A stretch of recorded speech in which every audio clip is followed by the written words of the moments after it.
Dear ladies and gentlemen, first of all, Happy New Year, Happy 2022, and welcome back to the GLC webinar series after Christmas break or the New Year break. I hope you started this year on a positive note. And if you're like most people, I would think that probably you made some New Year resolutions. And if one of those resolutions is either becoming a trainer, if you're not a trainer yet, or improving your skills as a trainer, or even getting certified as a trainer, then definitely the GLC team, as well as all IFC certified master trainers, are here to help. And I do encourage you to check the GLC calendar of events from time to time for training sessions, webinar opportunities, information sessions. So we have a lot going on. So maybe I will just, very quickly recap what's going on in our community, what events we'll be offering to you. So first of all, Mehdi Shahed will be offering the Facilitating Learning online and in-person training starting January 24th. And I just wanted to remind everyone that this particular training, Facilitating Learning online and in person, is the most comprehensive training that we're offering. So it teaches both face-to-face and online facilitation skills.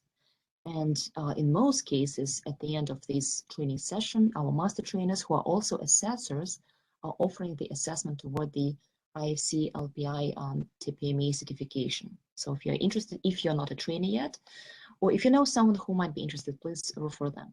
So Mehdi specifically will be offering this session in French. Adola is conducting the same session starting January 27th, and she's conducting it in English. Now, Margaret Jackson, another master trainer, will give the participants the convenience of attending the training either on Tuesdays or on Saturdays. Again, she's conducting this training in English.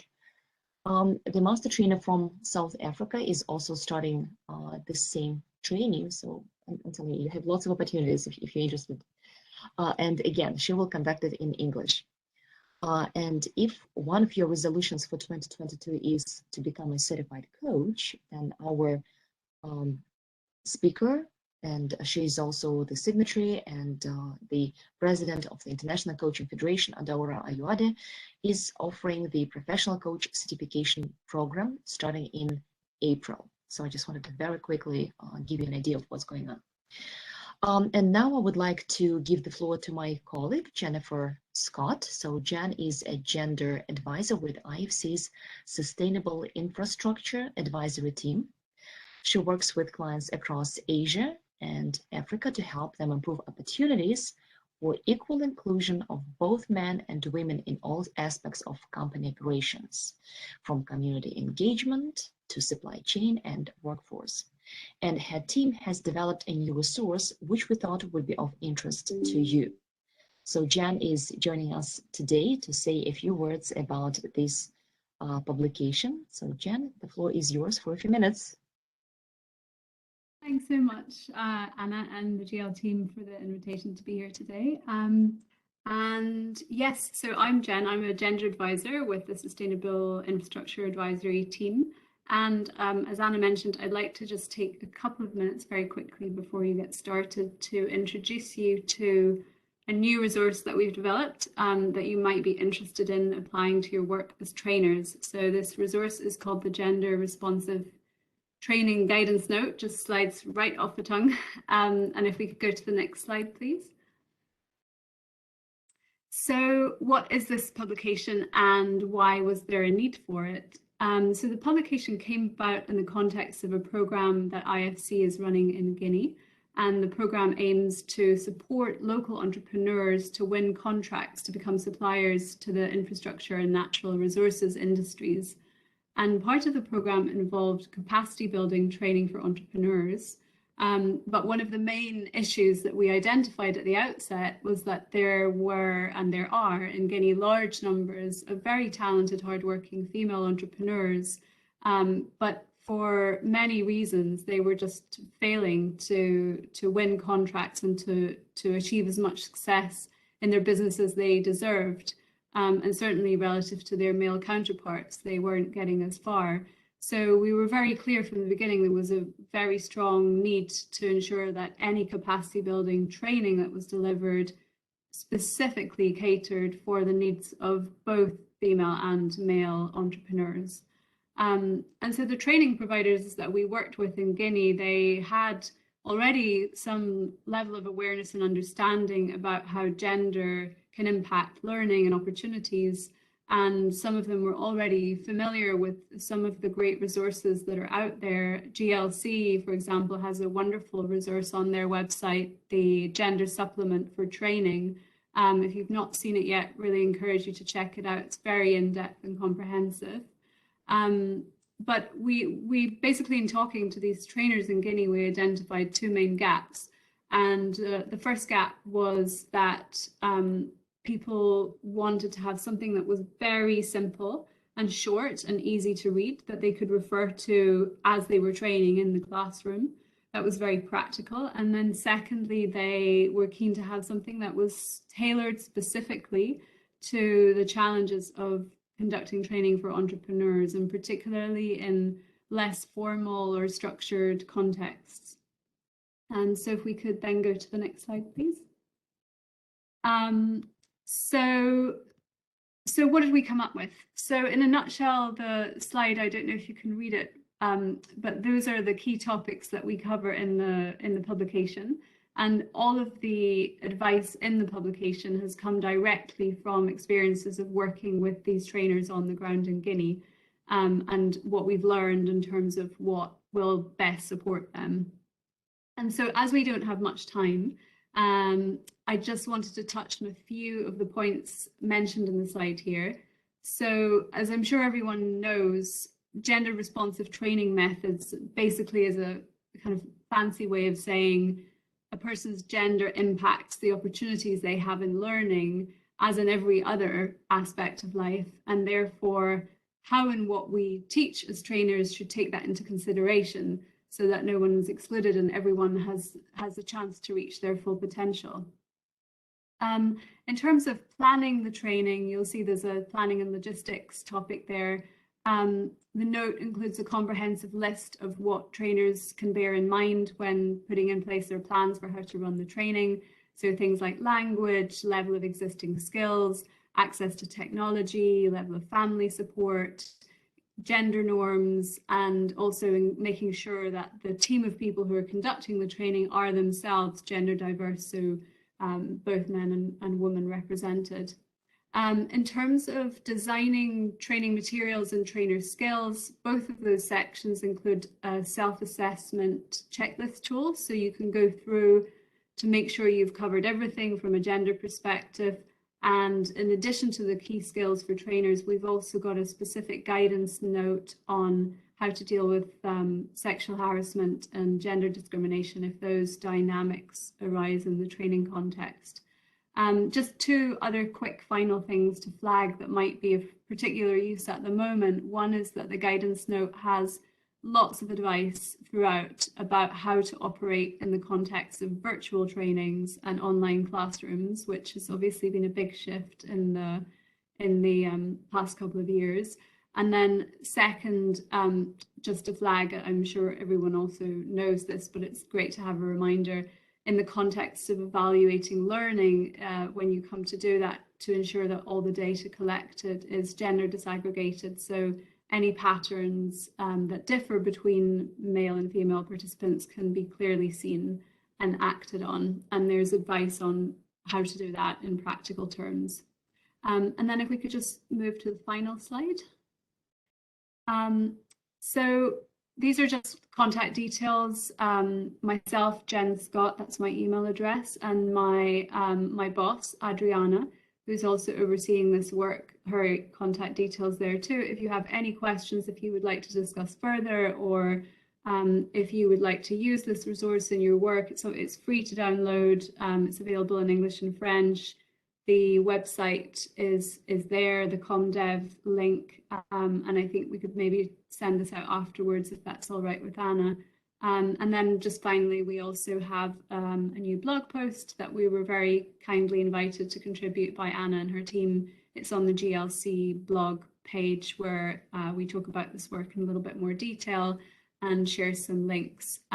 So without anything further from me, I'll hand back over to Anna, and thanks very much for the opportunity to quickly share with you our new publication.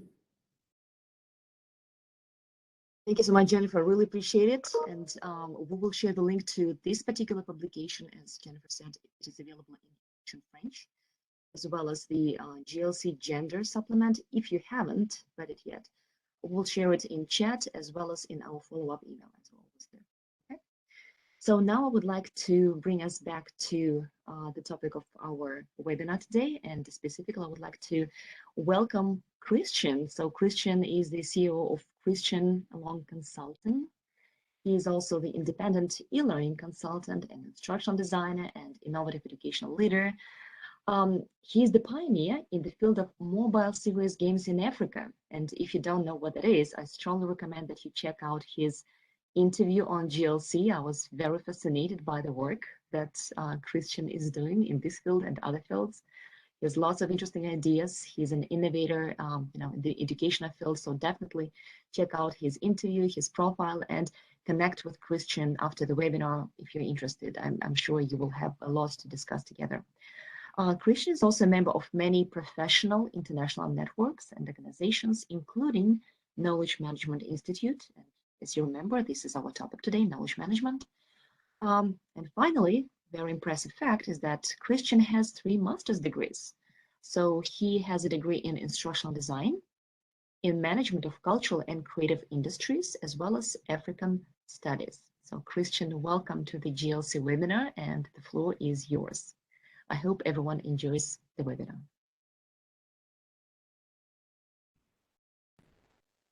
Thank you so much, Anna, for the introduction. It's a real pleasure for me to be here today with all of you, and I sincerely hope that the purpose for which we are gathered shall be fulfilled, and that we are all going to return back empowered, edified, and ready to take up any challenge that we are currently facing in terms of knowledge management, either at the personal or corporate level. So to launch everything, I'm going to start sharing my presentation.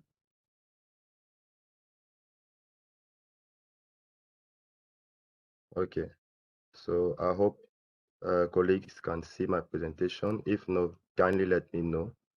So basically, the goal of this training is to explore and look at how we can become more competitive using knowledge management, and ensuring that we get the best out of the knowledge asset that we have either at the individual or at the institutional level.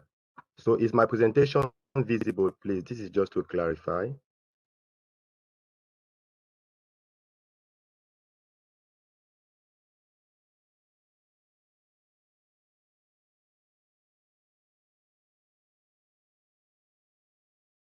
Are colleagues able to see my presentation, please?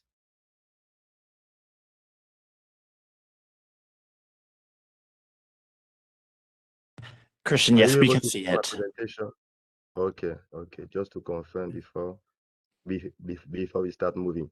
Okay, so basically some of the basic rules that I would like us to adopt as we are moving forward is, please, I really appreciate if we have a lot of interaction. So don't hesitate to ask questions when you have some, to interact, and also to do it with respect towards the others also, and to mute your microphone so that we will not have interruption.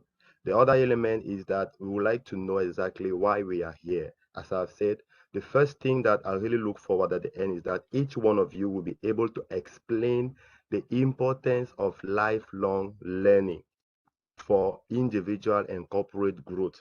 The second key objective of this session is to demonstrate the added value of a knowledge management strategy for an individual or organization performance.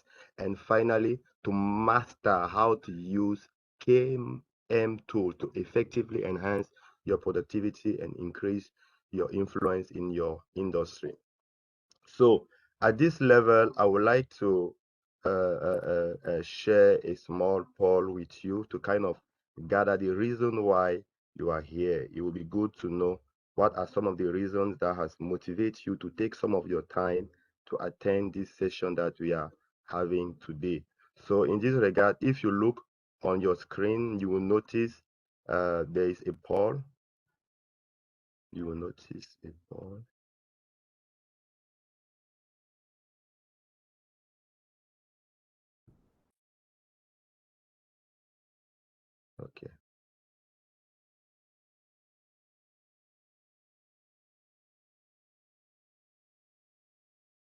Okay, so, and in that poll, I would really appreciate if you can kindly indicate what is your core motivation for you coming here, because the goal at the end of the session will be to ensure that everyone has been able to meet the objective for which he or she has come. Okay, we have some. Okay, interesting.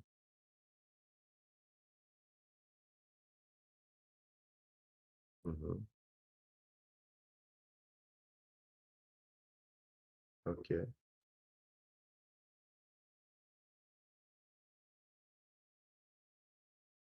okay. We have received few answers so far. I hope the others have also seen the poll. Kindly do provide your answers. Okay. Mhm.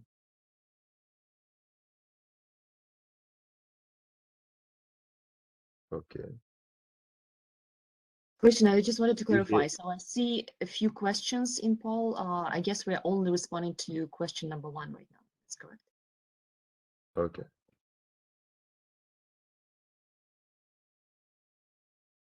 To contribute to your career code. Okay. So according to what is being visible as at now, most of you are here because you strongly believe that understanding better knowledge management practices could contribute to your career or professional growth. And there are also some of you who are also here because the topics looks interesting and you are curious, which is quite normal because in general, knowledge management is a field that is not quite widespread, especially in Africa, where there are very few professional and technicians in the field of knowledge management. So I do understand that some of you may be here by curiosity, which is the number 2 reason that has been indicated.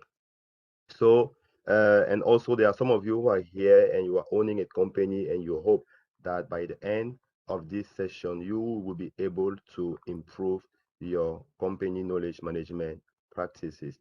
So I'm going to project the answers and we are all going to look at what the results are speaking. And I'm doing this because I really would like us to be on the same line so that at the end, your goals and your objectives shall be met. And if there are any questions that you have, you could ask them in regards to what we have been doing. Okay. So can you see the result? No, Christian, I can't. Okay, Okay. now we can. Yes. Thank you. Okay. So basically, as we have noticed, most of you are here for career or professional growth. And the second reason is that you are curious to know more about knowledge management. And since this is a key concern, that's the reason why when preparing for this presentation, I ensure that we are going to go from the foundation of knowledge management to your personal knowledge management practices and the enterprise knowledge management practices. And it's important also to know why is knowledge important. So this is the structure that we are going to adopt. We are going to look at the why. Why is knowledge important? How can we improve our practices? And what are the processes that are needed to ensure that it is being done consistently? And this approach is something that I really appreciate from Simon Sinek, who has said that, people don't always buy what you sell, but they buy why you do it, and what you do simply prove what you believe. So in everything that we do, it's always important to understand our why. Why are you here? Why are you taking your time to attend this session and not do something else? So I really look forward to your full attention as we are moving forward in this presentation. So the roadmap that we will be following, we will be exploring first knowledge. We'll look at knowledge management, then we'll add personal knowledge management, then what is enterprise knowledge management, and finally, we shall be sharing some of the best practices that are currently applied in the field. So I would like to hear from participants, what do you consider to be knowledge? How can you consider how will you define knowledge? If we can authorize one of the participants to verbally share what he understands by knowledge with us.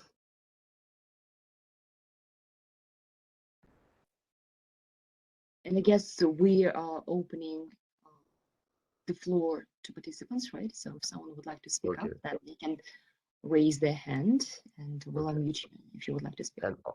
And others also can share it in the chat so that we can read what is our perception of knowledge, because what we perceive influence what we produce. So anyone who is willing to share can take the floor, please.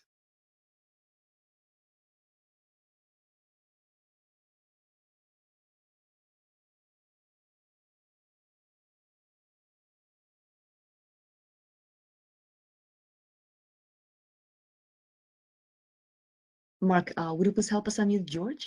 Thank you.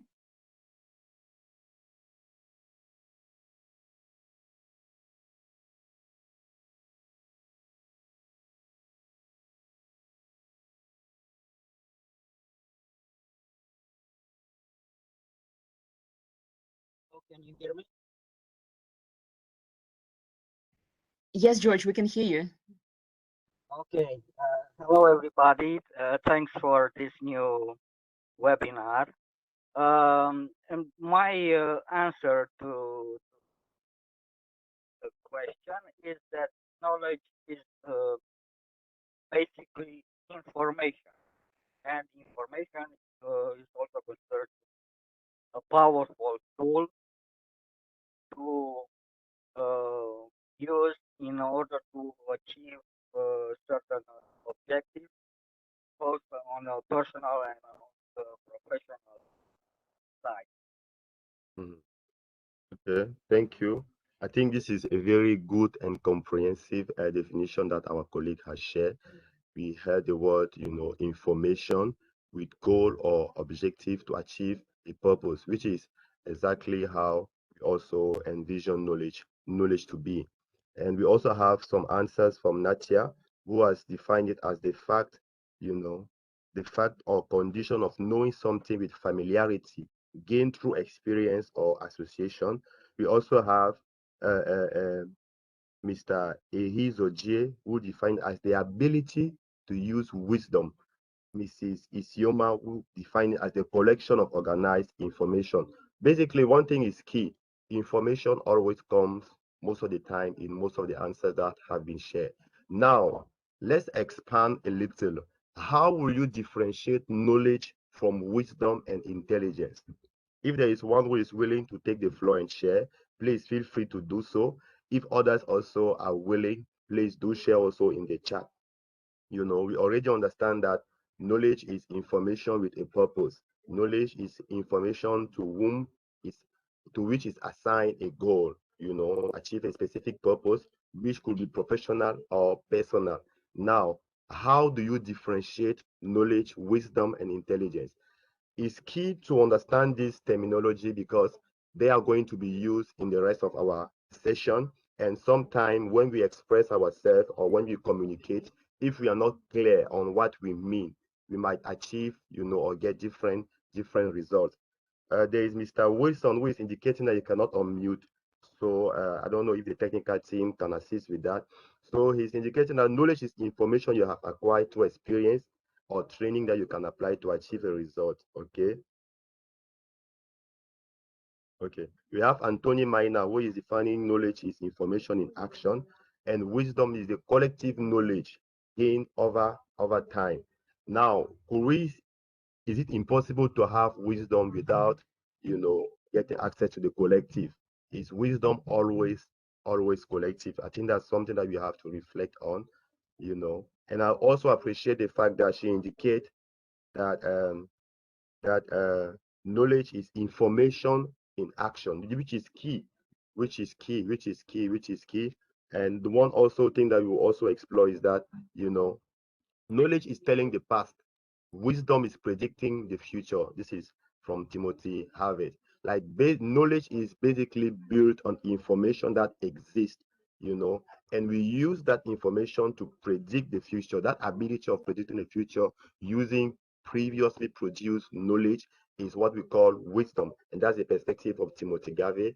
We also have Anthony Williams, who say knowledge comes from learning and wisdom comes from living, which is something close to what some of you have said about collective uh, experiences. We also have knowledge is having the right answer, intelligence is asking the right question. And from the Bible, we have the Proverbs, which says that, For the Lord give wisdom, and from his mouth comes wisdom and understanding. And finally, knowledge is not power. Knowledge is only potential power. It is action that generates power, from Anthony Robbins, which is also something that you have all shared. So basically, this is just to make us, realize that knowledge is good, but it is only when that knowledge is applied that it actually generates transformation. Which means that at the end of this session, if what we are going to learn, if what we are going to share is not followed up by implementation, we will difficultly achieve the goal for which we intended. And finally, power produces knowledge. Having the economical power is also one way of influencing the quality and the nature of the knowledge that is being produced. Now, why is knowledge important? Why is knowledge important? And for this, we are going to look at an activity that you would like us to reflect on.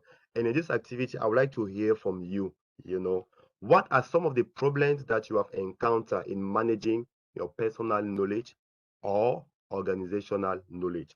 So please, as Anna has indicated, you can just click on the mic and take the floor and share your experiences. What are some of the challenges that you experience in learning or in managing or facilitating knowledge sharing within your organization? Feel free to share so that all together we can look at those challenges that you are currently facing, then later look at how you can solve them. Those willing can switch on their mic and share, or you can also put it in the chat. Well, actually, we will need to unmute you, so if you would like to speak, please raise the hand. Okay? Thank you. Okay, so those willing to speak can raise their hand and the floor will be given to you.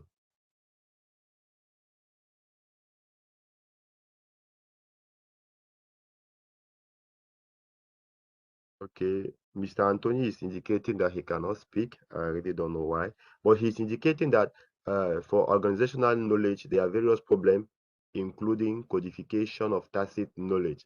Yes, thank you. That's something that we will be looking at and look at how we can overcome them. Who else is having a problem or challenge that he would like to share? One last person before we move on.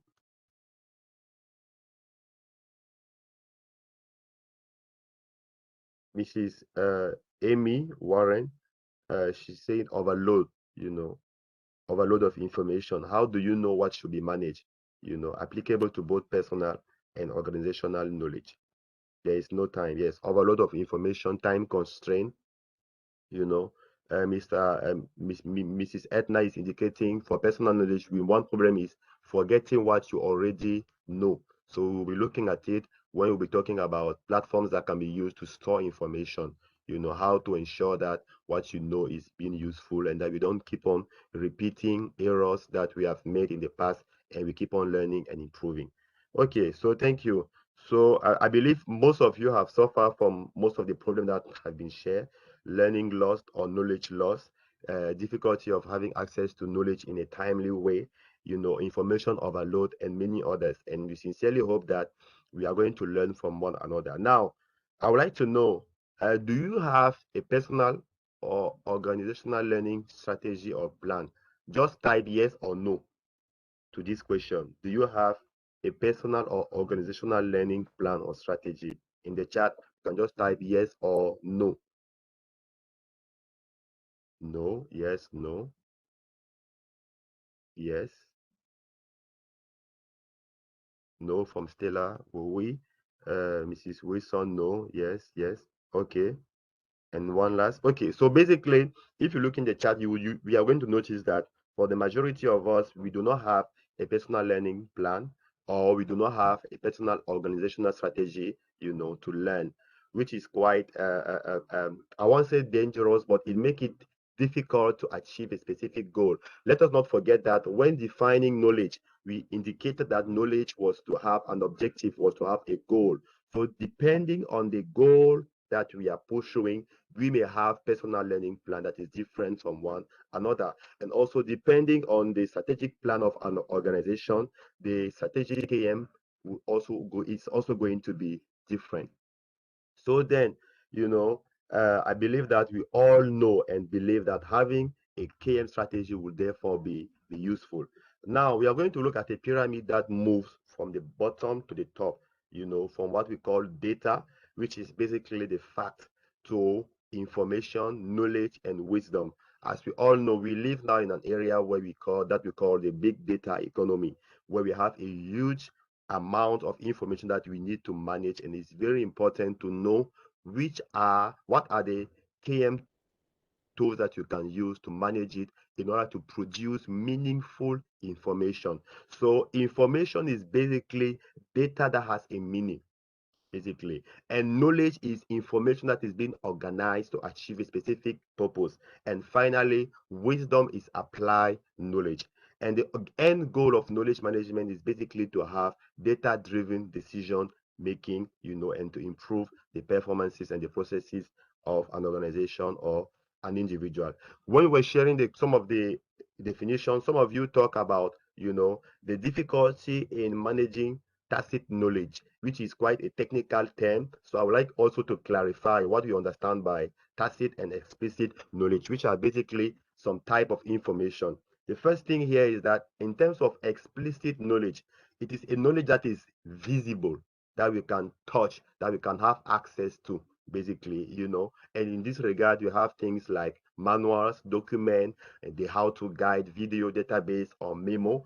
And in terms of tacit knowledge, it is what is invisible, that we cannot really touch it, practically or with our hands. And here we have skills, we have expertise, we have education, we have observation, we have insight or ideas. There are things we know, but which have not been codified or structured in a way that it can be accessed by others, basically, but it's more implicit.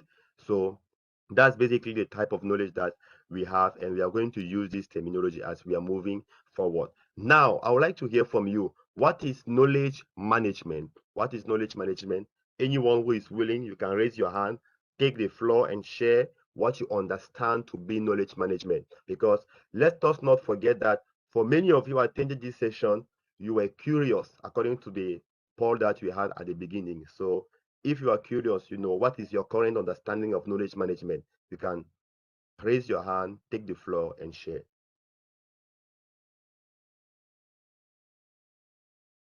Because I believe you already do have a clear understanding of what knowledge is, how knowledge is different from wisdom, from data, and from information. Now, when we talk about knowledge management, according to you, what are the key elements that we must see to talk about knowledge management? You can answer in the chat or raise your hand again and share. I really believe that there is no empty mind. We all have something that we are bringing on board. So from Natia, Natia is indicating knowledge management to be the collection of methods relating to creating, sharing, using, and managing the knowledge and information of an organization. Fantastic, And I really like us to pay attention to the verbs that she has used to describe what knowledge management is. She started with creating, which is the process of, producing, also sharing, where we can see the dissemination process, using, how do we ensure that the knowledge that we produce is actually relevant to the needs for which it has been made for, and managing the knowledge and information of an organization. Thank you so much, Natia, for sharing. It's quite comprehensive and structured what you have shared. Anyone else would like to share? While waiting for others to share, I would like us to have a look at what is on the screen. So basically, in terms of knowledge management, as Nacha has indicated, we are going to look at elements of distribution. We are going to talk about resources. We are going to talk about the role of technology. We are going to look at how businesses can leverage on the insight, of their industry to improve their decision making. We also see keywords such as practice. In knowledge management, you will hear about community of practice, how to bring people together to foster knowledge sharing, and improvement. So basically, these are some of the keywords that we are going to explore when talking about knowledge management. And the definition that Nacha has shared with us is valid. Now, what are the components of knowledge management? The key component of knowledge management at the center or the core, we have people. And I sincerely believe that people is, you know, I would say 70% of what knowledge management consists of. Because if you have a strategy, if you have content, if you have procedure, if you have technology, all of those elements, are depending on how people are going to use it to achieve the purpose for which you want it to do. The second key element in KM is the strategy. Strategy is basically an organized system, an organized way of achieving a specific purpose. And we have content. As Nature has indicated, you have to create something. What you create is what you call content. In organization, you could do it through articles, through video, through memo, the meeting minutes of your organization, and so many other things that you may do. And you also have processes. At the level of processes is part of the strategy, in the sense that processes are, the codified way of operating within your organization. Processes also at the individual level, we all have ways of documenting our information. Some people, they will like journaling. Some people will like probably taking notes. Some people have different ways of capturing, documenting, or sharing knowledge. You're going to see some of the tools that are being used in that regard. So now that we are all clear about why knowledge is important, the differences and all that, let's now look at personal knowledge personal knowledge management. Now, why do we start here? We start here because, as remember what we have said, that in any knowledge management strategy, people constitute almost 70%, and the technology or procedure occupy the other 30%. So your personal knowledge management practice will ultimately influence how you operate within an organization. That's why sometimes you will see some organization, since we are at the beginning of the year, they will give agenda, to their employee. Why are they doing so? Because they know that if the employee is more structured in taking down notes, in organizing his information, it will ultimately affect his productivity at work. In terms of other personal knowledge management practices, we have journaling, as we have said. So basically, at this level, I would like us to share first, what are the obstacles or challenges that we face in learning, at the individual level. We already noticed that there are many of us who are not having a personal learning plan. Now, what is preventing you from doing so? What are the obstacles that you have in learning consistently? We all know that in this digital world, in the knowledge economy in which we are living, having a relevant access to knowledge is important. Lifelong learning, its strategic role could never be, reinforced enough. So at this level, what are the obstacles that you are facing in your learning journey? If you can raise your hand, we will give you the floor. You can share, or you can share your answers in the chat. Okay, time constraint. Yes, thank you, Shilpa. Time constraint. Who else?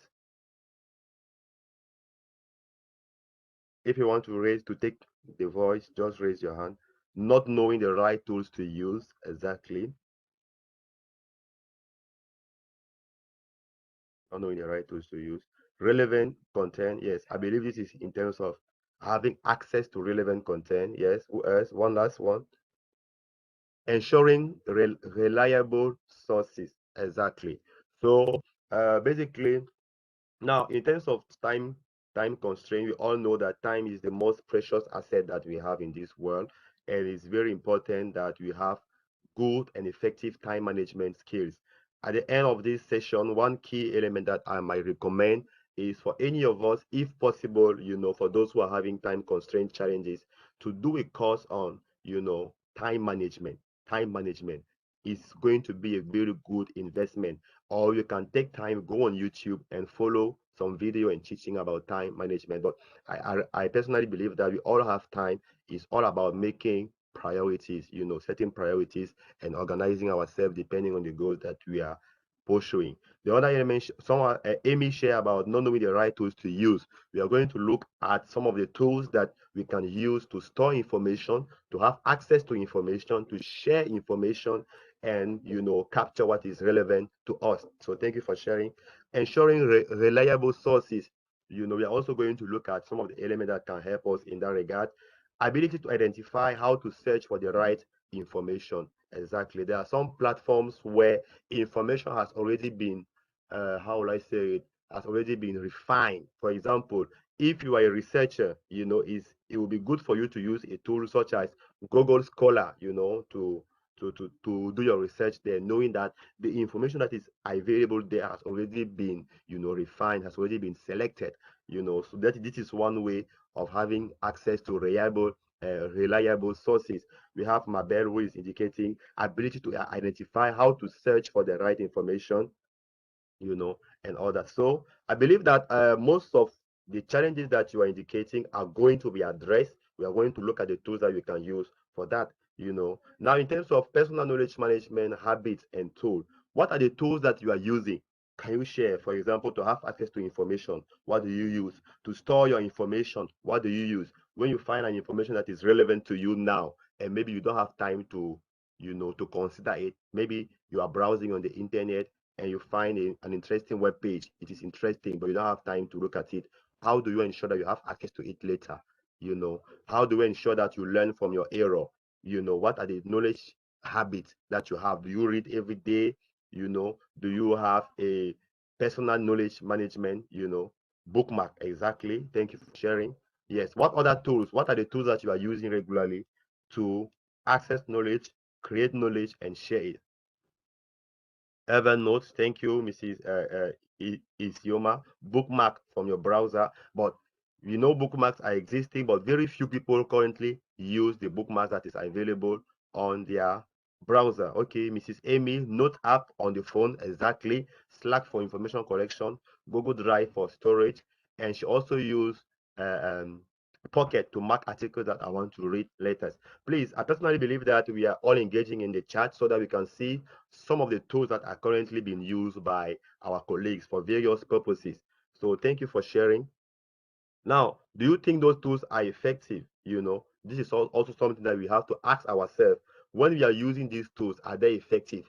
Sometimes, let me just take a basic example. With the advent of technology, there are many people who like storing information online. Let's say in terms of capturing what you have learned. Many people will prefer using, let's say, digital tool, to type what they have learned and all that, But is it effective for you? Personally, I prefer using journaling. I prefer writing down what I learned. So, for example, how many of us here have a daily practice of journaling? How many of us here at the end of the day sit down to reflect on what we have learned that day, put it down in a journal or write the key points so that later we are not going to repeat the same error, And I always say that history repeats itself because most of the time we do not learn from the past. And it is difficult to learn from your past if you don't sit down to reflect and examine yourself, examine what you have been through that day, and write down the key things that you want to keep for the future. And deep learning actually happens usually when we reflect on what has been done previously. It helps what we have learned to be deep seated in our memory. Now, how could you improve your learning habits? Yes, very interesting. I would really like to know from you, how could you improve your learning habits? How could you improve your learning habits? I'm sure we all know what to do, but usually it is the discipline, of doing what is needed at the right time and doing it consistently. That is a challenge. I recently was in Cameroon where I saw one of my brothers who failed for the first quarter, and I was asking him that, you are currently repeating a class, yes, you are failing again. Why have you failed? And he told me that he failed because he didn't commit himself to study, and I was quite surprised. I say, wow, so you know why you are failed, and yet you fail. Sometimes we know what to do, but we don't have the discipline to do it consistently. We all know the best practices, we all know the best tips, the best advice that we need to do in life to succeed. But usually we don't have the discipline to do it consistently. So aside taking a course on time management, which is the first recommendation that I share. Let's not forget. The second thing that I would really like us, to take as a takeaway is to take a course on discipline, on goal setting, on, basically on discipline. And to do this, there is this book on atomic habits, because a disciplined person is able to have daily habits that he's following or applying regularly. There is this book on atomic habits that I will really recommend you. So in terms of discipline or personal learning habits, I will really encourage those who are following to take a course on discipline, on priority setting, or to read the book on atomic habits, or listen to any podcast, anything about setting disciplines consistently is really going to be helpful, knowing that what you are able to improve at your personal level will ultimately reflect at the corporate level. So now, when we talk about personal knowledge management, there are 4 levels. The first level is about storing information. The second level is about managing the information that has been stored. The third level is taking action, from the information that we have. And the fourth level is the personal knowledge mastery. The mastery here is visible when it becomes a habit. When you have that habit of doing something consistently, it is in the consistency that we know that you have mastery over something.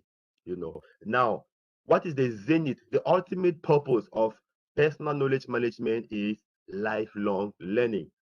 That's what we have called personal knowledge mastery. Basically, that's what you call lifelong learning. And the three key elements that we have indicated, the first one is what? Seeking, sensing, and sharing. Seeking, censoring, and sharing. Sensing basically is about filtering, validating, synthesizing, customizing the information that we have.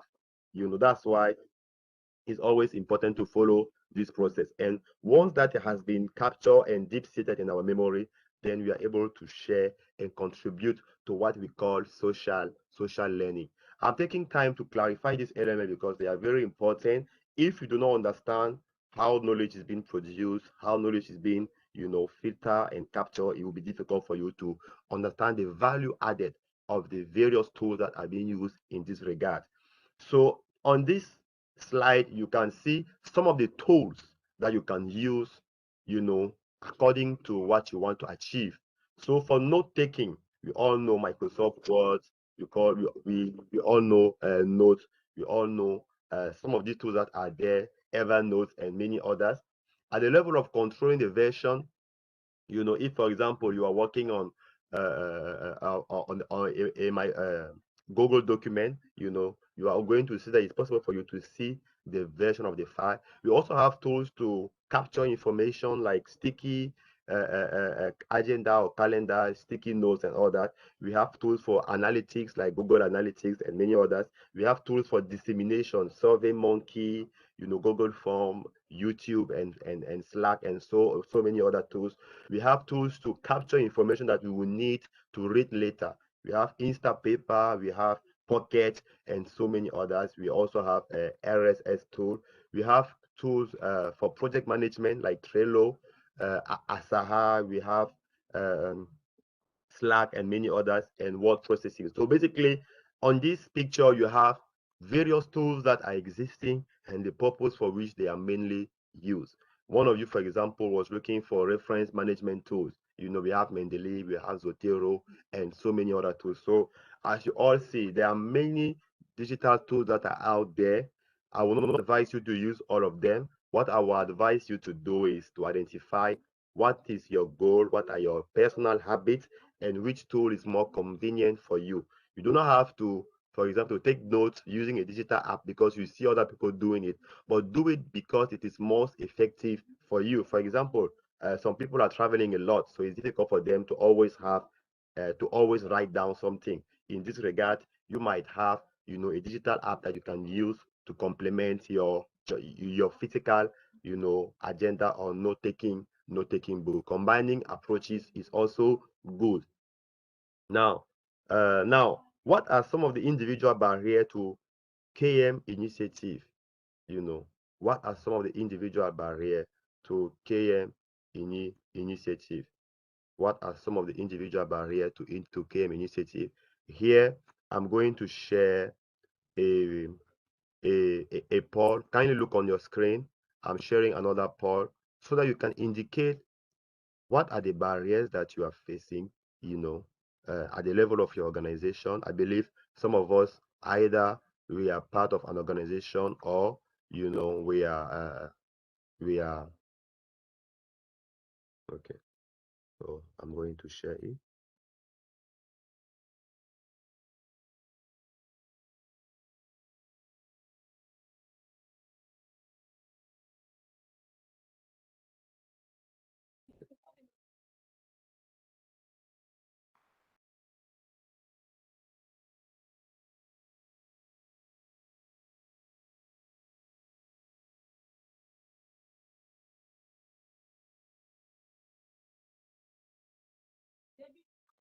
So are you able to access the poll? We don't see the poll. I see the slide of what are some individual barriers. Okay, then I'll check it.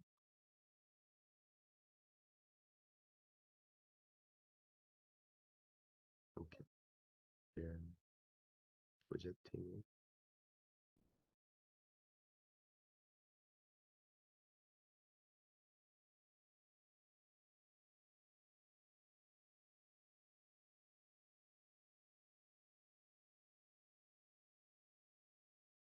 Is it visible now?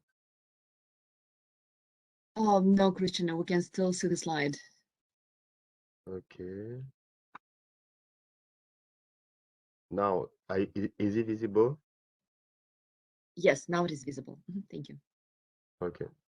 And So I think we need to. Yeah, so kindly do indicate in the poll what are some of the individual barriers that you are facing, in KM. And I believe that would be question 3, right? Because we see all questions at once. You see all the questions at once. Okay. At once. Yes. Yeah. So kindly answer to question 2 about the barriers. The barriers to KM initiative in your organization. Question 2, what are the 3 key benefits? So I'm saying I think it's probably question 3, right? Question 3. Yes, question 3. Thank you. Question 3, what are some barriers? Yes. So is it the lack of transparency? Is it missing the absence of a corporate culture? Is it the lack of formal or informal space to share knowledge? Is it external competition? Is it the inexistence of a knowledge management strategy? And all that. So question 3. Yes, Mr. George, kindly answer to question 3 about the barriers.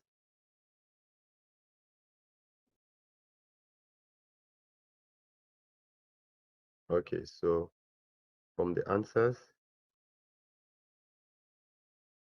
okay.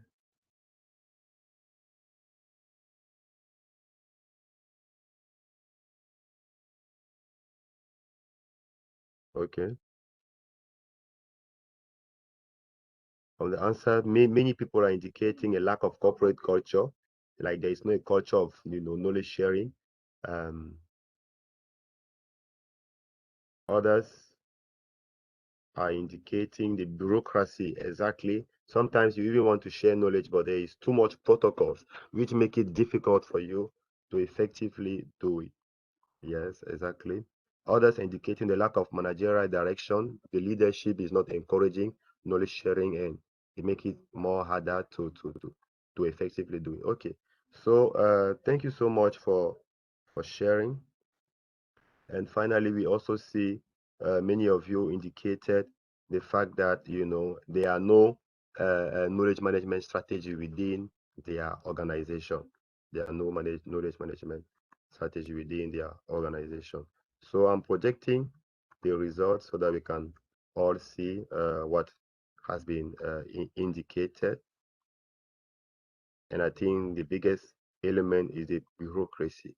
The inexistence of a knowledge management strategy.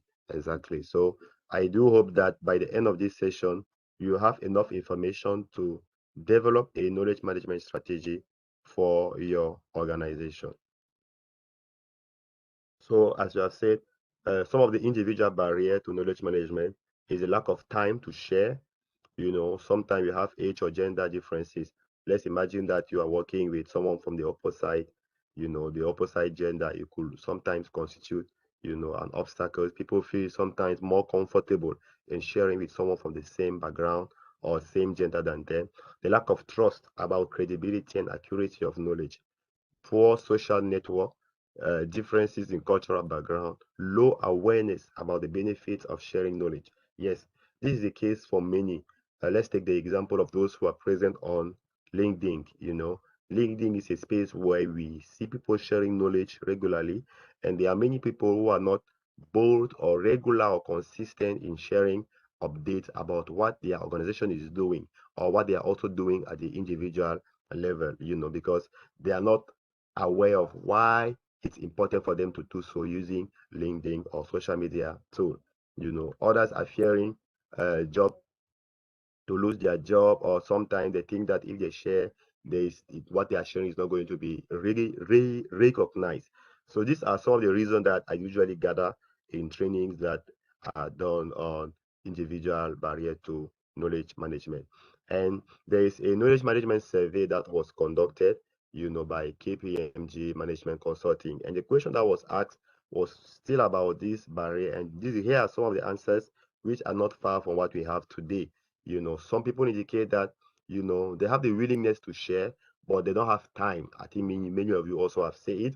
Some also indicate that they don't have the skills in knowledge management technique.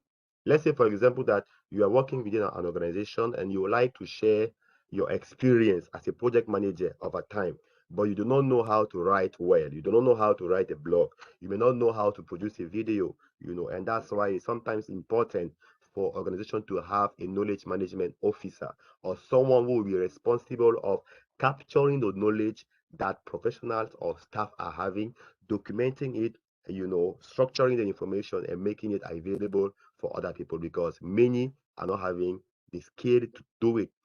Other people have a lack of understanding of knowledge management and benefits. If you don't know why, it will be difficult for you to be consistent in anything that we do. Whenever we see someone being consistent in doing something, it means that he knows the why. When the why is not there, it's difficult to be consistent. Some people have indicated that technology is an issue, but as you can see, it's not really one of the big concerns. Others have indicated that the lack of commitment to management from senior management, the lack of funding. Some people would like to be incentivized that, okay, if I take my time to write a blog, if I take my time to participate to a conference or to do anything about or sharing anything that I know, is it going to be rewarded? Am I going to receive something out of it? Which means that in your own organization, these challenges are important for you to understand so that according to what you are currently doing, you can improve the practices. For example, if you notice that, as you can notice, time constraint is a challenge. How, as a manager, how as a corporate professional, how are you creating time for your employee to share their knowledge? Are you giving them time to also learn? Are you giving them time to share? Are you giving them time to say what they know? you know in your organization, is there a moment or a day where people are allowed to share what they are having? Do you create a conducive environment for knowledge to be shared or for information to be attracted? For example, I know an organization in West Africa called WAXI, the West Africa Civil Society Institute, where one of the best knowledge management time is during the eating time or the breakfast or the lunch time, according to your own institution. In this time, they have a specific time where all employees are coming together. There is a kitchen, so there is a space provided for that. All the employees are eating all around the table, and during that time they all share about work. They talk about everything about politics, social activities, are happening in the civic space, and many other things. It is this time of bonding, this time of coming together, learning from one another, talking about many other things that people or employee are able to create bonds. And we all know that trust is a key issue in knowledge sharing. You share more when you trust the person with whom you are sharing. So basically, the company has been able to create that space. The company also has been able to make sure that people can have access to others very easily.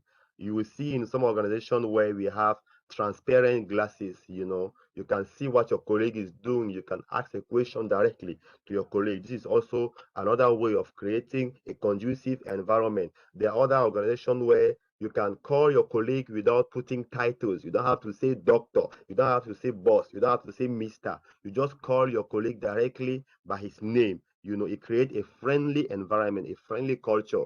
We also have organization where we have knowledge sharing session. At Waxy, they call it smart session. They usually organize it every Friday, after work, usually at 3, where a member of the organization who is having a valuable experience or knowledge within a specific field is invited to come and share that knowledge with other employees. This is a space where people are encouraged to share. During such moment, you can see people coming to share about things that you have no ideas of.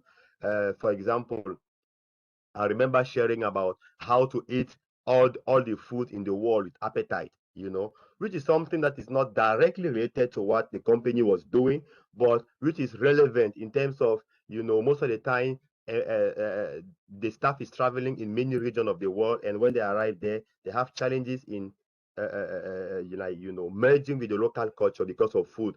They will prefer not to eat any food because they don't like it. So since I was having that ability of eating anything and very quickly, I organized a session, a knowledge sharing session, a smart session, where I taught my colleague on how to do it, starting with the mindset and all that.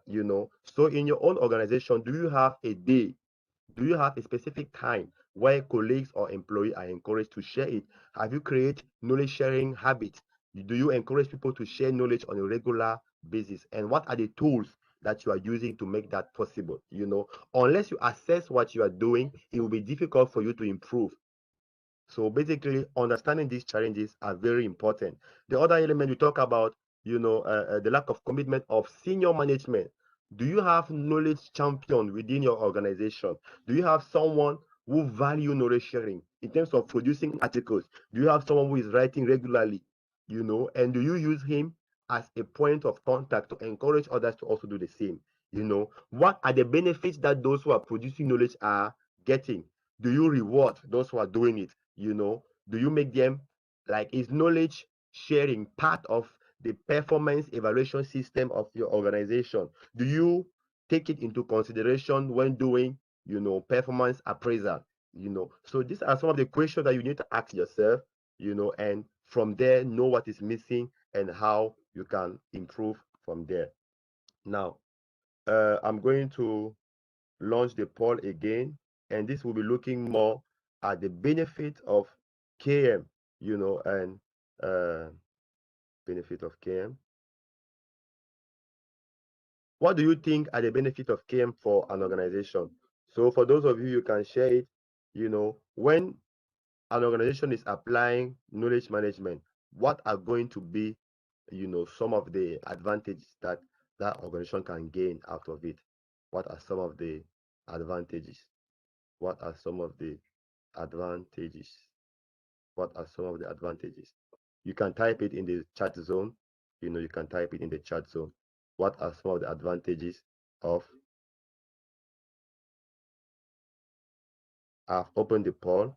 It is the question. It is the question number 2. What are some of the advantages? Question number 2. What are some of the advantages of KM for an organization? Okay. Okay. So from the answers, we see increased employee productivity. Yes. What else?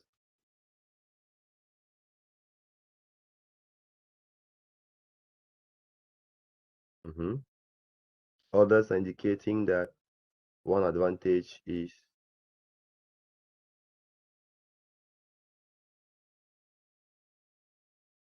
Please answer question number 2, not the rest, please. Just question number 2.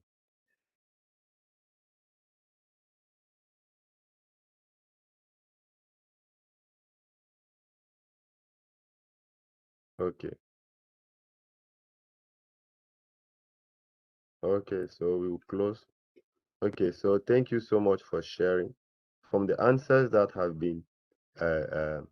been shared, we can notice that some of you are aware that having effective knowledge management activity within the organization will contribute, to will contribute to increase employee productivity. It will reduce turnover, and also others are indicating. Let me read the numbers. The other element are it will help to build employee brands. Exactly. For example, when you are regularly sharing about your work or what your organization is doing on social media, it helps you to be acknowledged as a key expert in that industry. It helps you to be acknowledged as a professional who is dedicated, who is active, who is committed, and many other things. So here are some of the answers that were also collected during a survey to 353 people. Let's look together to the answers. The first key element of using KM is to save time when looking for information or sharing information to others. Sometimes that's why we have enterprise knowledge management tool like Microsoft Office, Enterprise, and many other tools where all of them are combined all together, and you can use them to have a quick access to information. The second element is to improve your productivity, by applying best practices and lesson learned. I always say that there is no need to repeat the same error that has been done already. It's important to learn from what has been done in the past and move from there. Others indicated that it improved productivity, it improved decision making through better access to knowledge. And one element which is key, it decreased time to competency for new hire and new roles. What does it mean? When you recruit an employee and that employee comes and realize that they are the notes of the previous employee who was there, who has captured what he had learned over time, you will be shocked to realize that that employee who is having the onboarding notes and the feedback from the previous employee, he will be able to be more productive at a faster time. So thanks to those who have shared. Now we are moving in the last part of this session, which is about enterprise knowledge management. And here there are 5 key elements to the knowledge management cycle of an organization. The first element, the first part is about knowledge creation.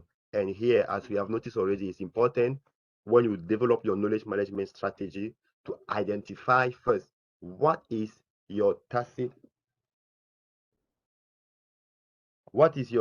knowledge and what is your explicit knowledge. Let's not forget that tacit knowledge is what we call again implicit knowledge. Now the second key element of your knowledge management life cycle to identify is what is your knowledge sharing infrastructure at the social level and at the technical level. Social level here is about the people, the technical level here is about the technology that you can use to facilitate that.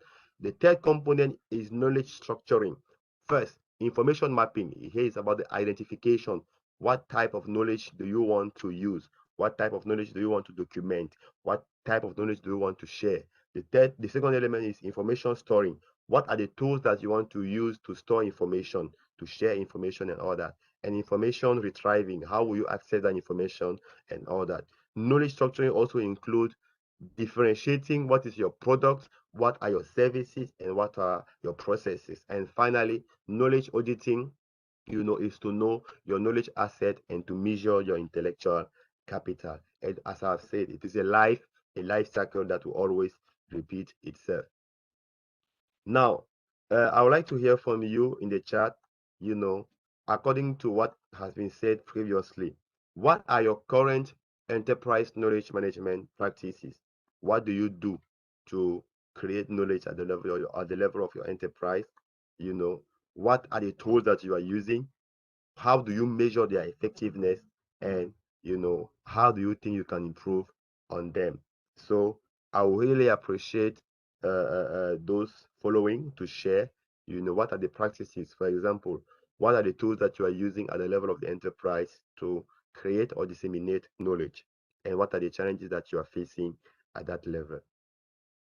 Kindly share in the chat, or you can raise your hand, take the floor and share.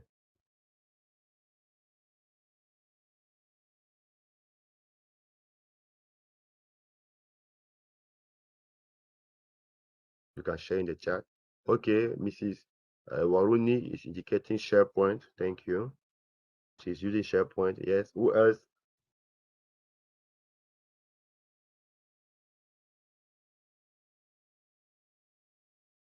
Okay. So, okay, SharePoint. Anyone would like to share the challenges that you are having, and if you are regularly having, you know, a policy on knowledge management and the frequency at which you are doing it. Okay. So now moving to some of the knowledge management tools, they are usually grouped in different components. We have document management, we have workflow, we have tools that are used for project management, we have intranet. Many of you are using various intranet tools. Many of you are using groupware. We have data warehouse, we have phones, or web conference tool like Zoom, Webex, and many of these things that we are using. And we have decision supporting system. So each one of these tools are having a specific goal, or a specific purpose, which are indicated in parentheses. Now, in terms of these tools, we are going to look at them practically. So there are some tools that are used to ask. Please, I would really like us, this is the third key element that I would like you to take note of. Look at this slide on your screen, and identify which of them you are currently using, which of them can you add to what you are using to achieve a specific purpose. So let's look at the first level, at the knowledge assessment. First, when you conduct an activity, let's say you implement a project, do you have after action review? There are different ways of calling it from one organization to the other. But at the end of the project, do you come together as a team, to assess what has been done, the lesson learned? Yes. Another one is lesson learned.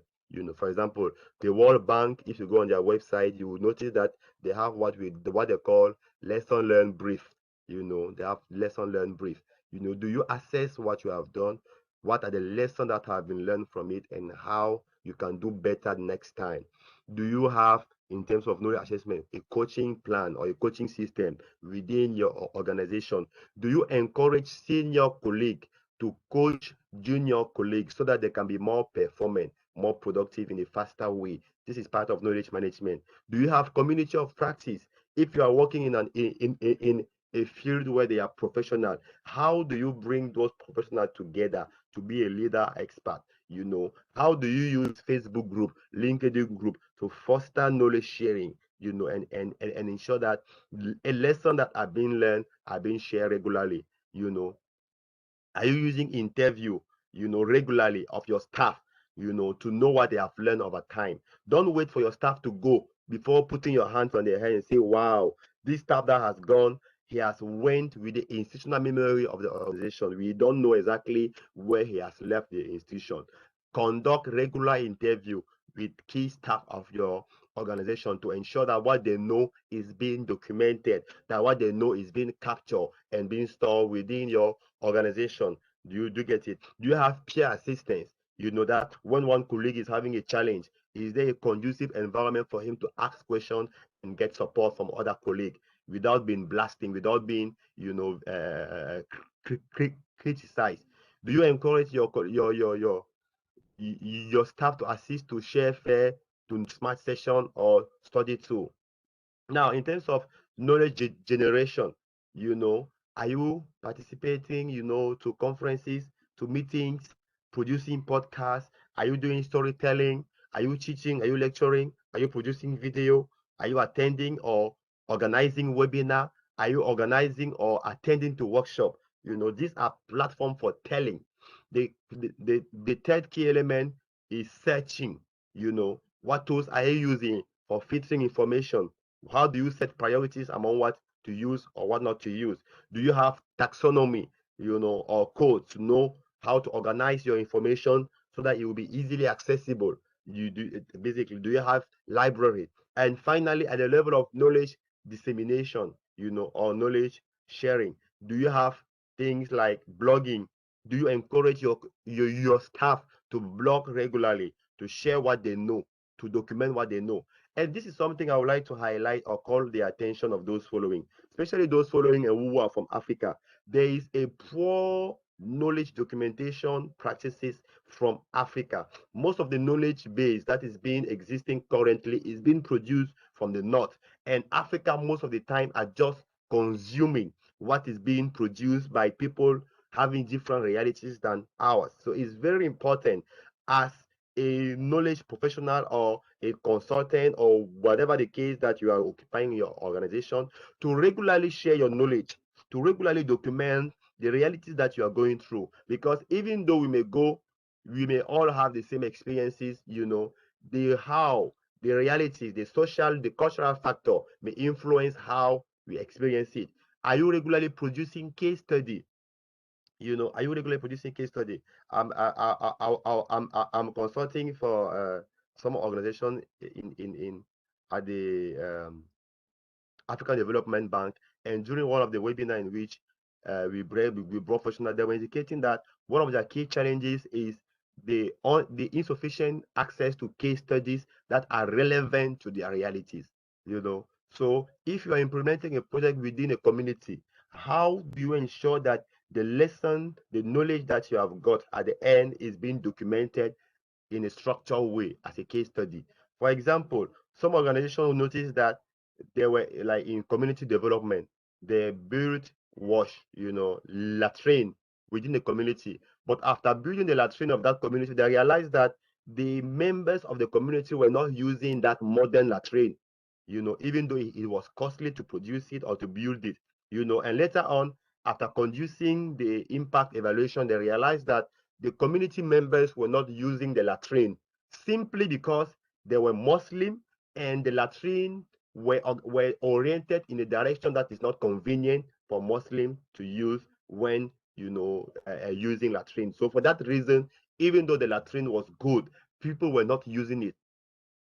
So such knowledge, when it is being documented as a case study, or as a fact sheet, or no matter how you document it and it's being presented, people can learn from it and know that before building latrine or before building a community project, it's important to know how the people want it, how they would like it to look like, basically. Also, publish information. How is your website? Is your website attractive? Is your website having the relevant information about your organization? Is it easy to find information about you or your website on your website? Are you regularly updating your website? Is your website communicating the value and the processes that you are using in implementing your activities? Are you having annual reports? Many of us, because we don't produce annual reports, it's difficult for us to attract funding or to mobilize resources. These are some of the key knowledge management practices that when they are being done consistently, they will ensure that you become productive, performant, and economically competitive. Now, we have already looked at some of the barriers of knowledge management. I will not come back on them. We talk about bureaucracy, because we talk about the lack of formal space, space, tools are important, organizational culture. So it's very important, if you're understanding the benefit of KM, to ensure that at the end of this training, bring your team together. Ask them, what are we currently doing to produce knowledge? Write it down. Is it effective? What can we do better? Do we need someone to take charge of our knowledge management practices? Do we need someone to lead the process? And then you can recruit a knowledge management consultant or a knowledge management officer, or you can add it as a task of a member of your team, probably the HR or the communication or any senior leader who has experience in this, and ensure that your team has access to the right tools and resources. Now, these are in a more structured way, some of the things that you can do. So the first thing is determine your objective. What do you want to achieve? You want a knowledge management strategy for what purpose? Is it for economic purposes? What do you want to achieve? Second thing, prepare for change. Here it's more the level of the people buying the resources, buying new tools. Sometimes you may realize that having SharePoint or a corporate organizational enterprise knowledge management system is more effective. Then prepare the budget, prepare the resources, prepare your people to be willing to venture into it.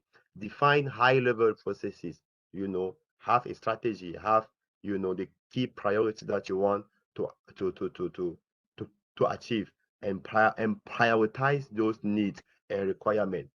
Have a system of measuring and improving what you are doing. Implement and measure consistently. Build a roadmap and assess, regularly. So finally, we are going to look at some of the best practices, and there's usually this joke, that I like sharing in training I do on knowledge management, is that, sometimes what we call best practices are things that other people are already doing, and if what you do is what others are doing, is it really a best practice?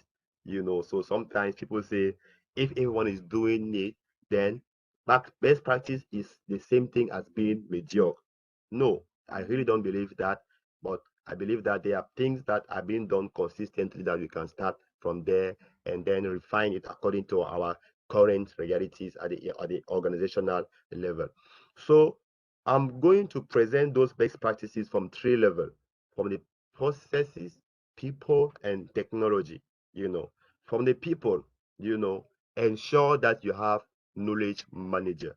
Please, it is important. Make sure you have someone who is responsible of driving the process, a knowledge manager, or someone who has it as a key role. Is also a best practice of having community of practice. Organize regularly training and communication session within your team. Training to upgrade up to upskill them. Communication to make sure that knowledge is accessible quickly. Have a measurement and reward system. Ensure that colleagues knows what is the value of sharing knowledge, that they are rewarded when they are doing so. That someone, for example, who has published 5 blogs at the end of the year could be promoted because of that knowledge sharing habit. Have knowledge advisor and knowledge champion, and use employee satisfaction survey to know what is working, to know what what does your staff think about your organization, what would they like to do better or see differently. At the level of the processes, you know, ensure that you have a way of capturing knowledge and reusing it. Ensure you have community of practices, best practice selection, project team collaboration, content management and governance, metrics and reporting system, and management of change. And finally, at the level of technology, have tools that will facilitate user interface, team collaboration space, community portal, knowledge repository, tools to search access to search information, to support or to do archiving. These are some of the key best practices that you must ensure. Taking each one of them, look at what you can do for each one of them. A 1 hour session training is not enough for us to go in a detailed way on each one of them, but the goal is for you to understand why they are important, to understand how you can make them happen, and to take the first step.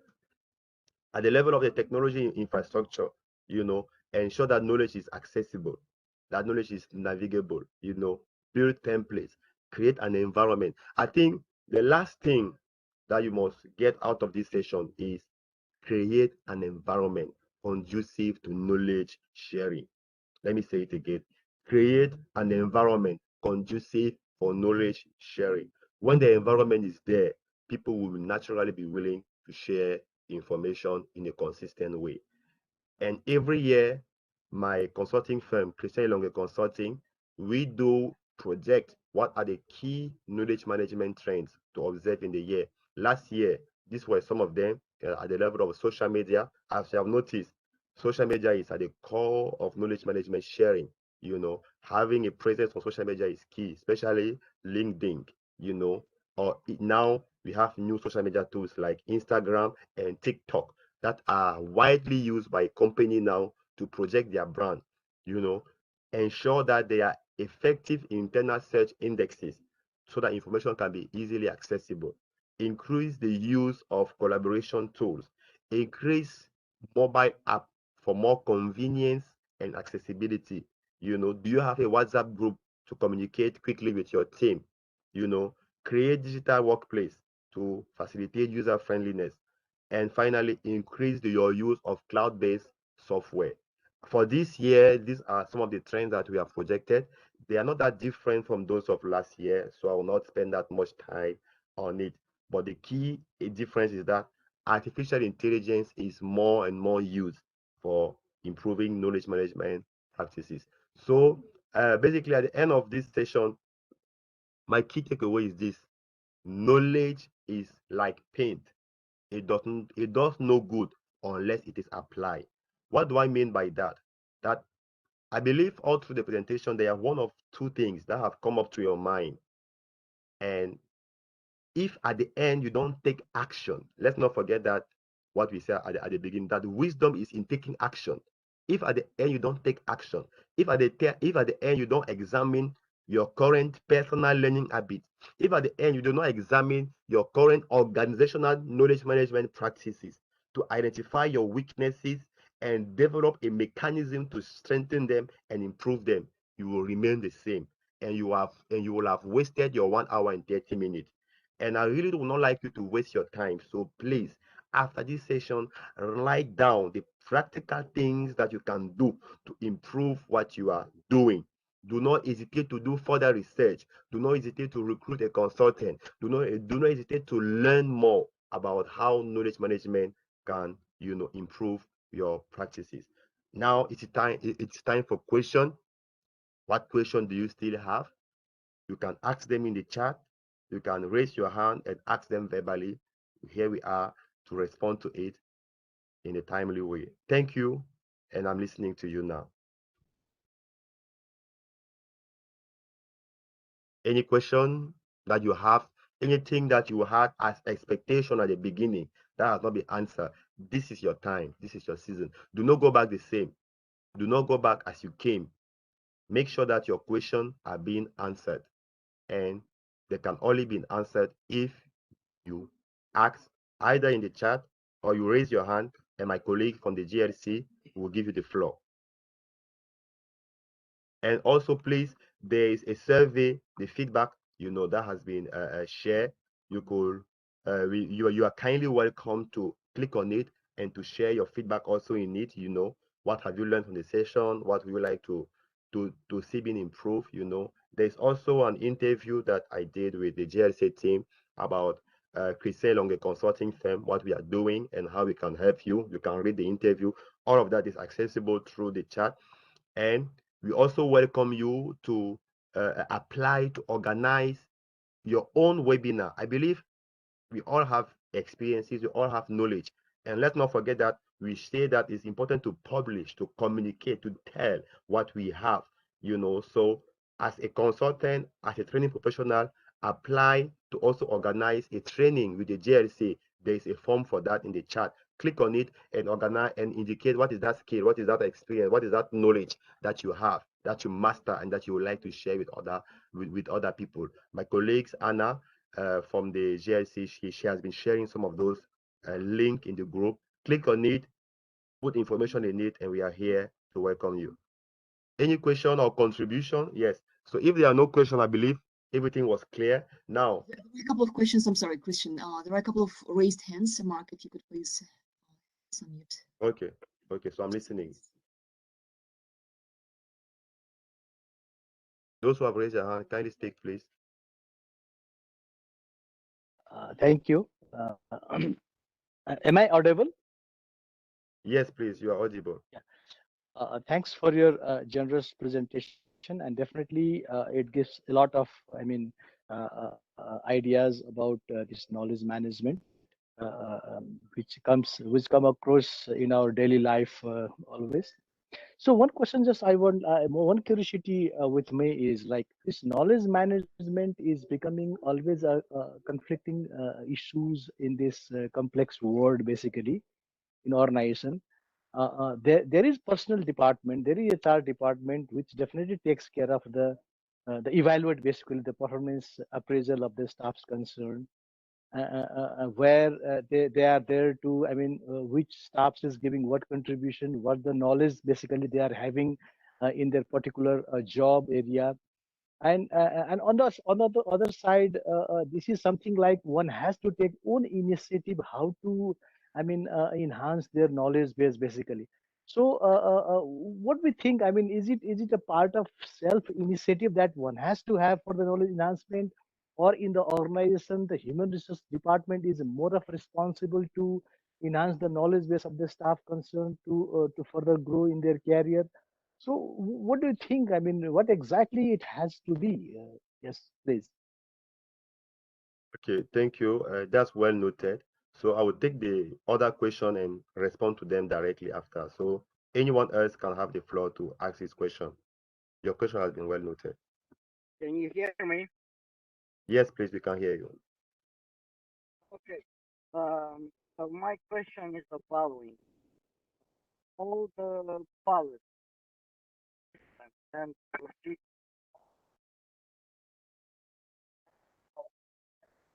George, We it's can't hear very you hard to clearly. hear you. Do Yeah, you we think you can't can hear you speak up? clearly. Okay. Can you hear me now? Yes, please. It's better. My question is the following. All the policies, all the systems and procedures and models that are implemented, that are created and implemented within a company for each department, all these should be part or are part of the enterprise knowledge management system. Thank you. Okay, thank you. I believe this was a contribution. Thank you. So any other question? I guess there is a request from Wilson. Can you provide a summary of the list of Summary. steps to Okay, set up a TM system internally in a small training company? fantastic. Okay. So then it means I have two questions here. If anyone else has a question, please kindly type them in the chat while I will be answering to these two. So the first one from our colleague is, basically, who should, I'm just trying to reformulate what he has asked. Who should drive, the knowledge management effort? Is it, should the focus be more at the on the individual level, or at the corporate level within, the entire organization through the various departments? So I believe that it is a blended effort. It's like it's a combined effort. That's why, remember, we started with personal knowledge management. Basically, no matter how good the policy, the knowledge management strategy of an enterprise is, if the people who are working within the organization are not having the personal learning habit, or personal or personal knowledge management skills, it will be difficult for them to contribute significantly to the overall organizational, knowledge sharing culture.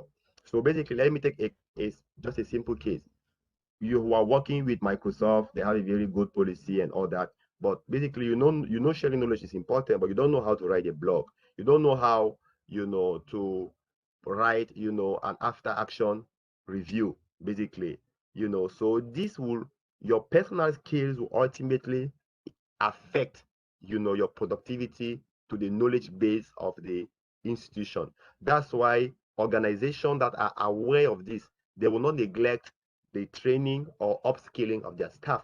They will ensure that no matter the change that they want to bring into the organization, they are going to, to inform the staff yearly, to train them, to ensure that they have the right tools that they can use to make effective decision making.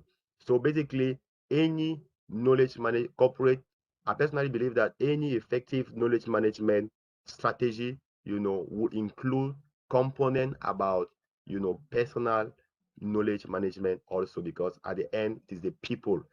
You just organize how they are going to make those inputs within a corporate environment using the various tools that are made available. And that's why we have, more and more. The work of knowledge manager is increasing. There are many more organizations who are aware of that. They realize that a human resource manager cannot do it effectively. You need to have someone who is trained, who is a strategist in sharing knowledge or knowledge management, so that he will drive the effort of the organization. So basically, that's what I would say. It is a combined effort, both from the organization and also from the individual. The organization has to assess where the individual is or the staff is and create an environment, provide the skills, upgrade the skills through training, or make accessible the tools, that will make things easier for the staff.